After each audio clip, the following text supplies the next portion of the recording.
feel. It's so confusing sometimes to be a girl, girl. So I'm a bit of a pop tourist, if you may say. While I haven't really been following the pop industry in the last, I would say, 5 to 8 years, I do have a pretty cursory understanding and knowledge of sort of pop music as a whole. And someone I do hold dear to my heart that I do think has had a profound impact on pop music is Charli XCX. I think I first heard a song from her 10 years ago called, I think it's You, Ha Ha Ha. Thought the song was great. Been kind of following her career ever since. And if you've been in this like sort of pop internet whatever industry thing, Charli XCX is someone that needs no introduction. She's never quite broken into that mainstream sort of that upper echelon of pop artists that become household names, but she has had an undeniable impact on pop music and a lot of the trends that we hear today. Charli sort of exudes this like coolness, this sort of it girl factor that a lot of other pop musicians might be lacking, that authenticity. And Charli comes to us now with her new album BRAT. BRAT is pretty much the culmination of a lot of the Charli XCX trends that have sort of dominated pop music. And while BRAT's not exactly moving the genre forward in any direction, I do think that you can define BRAT as sort of the modern hyperpop Bible. There's just like constant forward momentum starting right from the first song, 360, that sort of just keeps you going, keeps the party going, right? But it's also punctuated by these more somber and emotional cuts where she kind of like drops the party girl facade and becomes much more vulnerable. Songs like I Might Say Something Stupid and So I, which is a tribute to her mentor and friend Sophie being a pop legend in her own right. BRAT sort of feels like it's Charli juggling these two personas, right?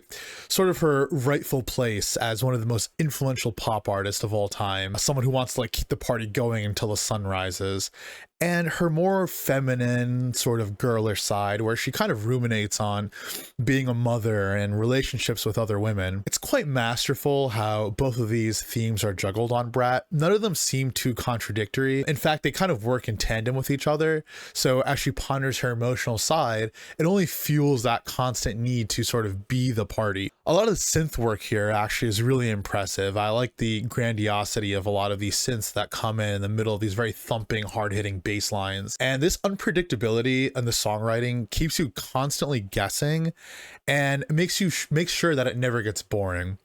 There's a distinct bounciness and the soundscapes get grand and that sort of just all plays into each other. It makes you feel like you're really in the moment. And a lot of these songs are very, very catchy. Good pop music has to be catchy. It has to be something fun that you can listen to over and over again and doesn't become stale. And Charli really masterfully makes these earworms that just dig themselves into your head.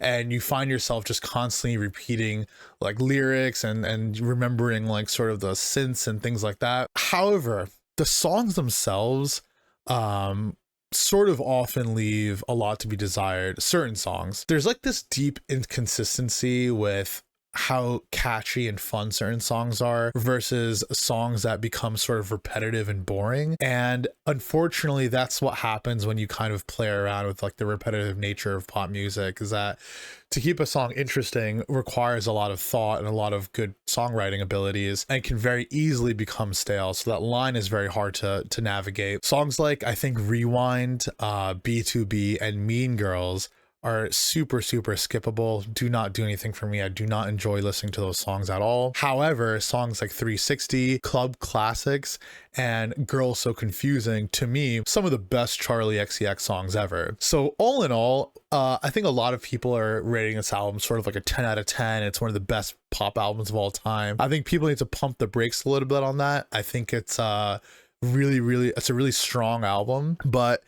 it's missing that consistency and some of that like forward thinking progressiveness and pop that Charli XCX usually brings to her albums. And because of the inconsistent and some of the forgettable songs, despite BRAT being super catchy and well written and pretty expertly produced, I'm going to give it a strong 8 out of 10. Not a bad score by any means, but also not, I think, the groundbreaking, distinctive hyperpop album of the decade that people are making it out to be. So yeah, Charli XCX, BRAT.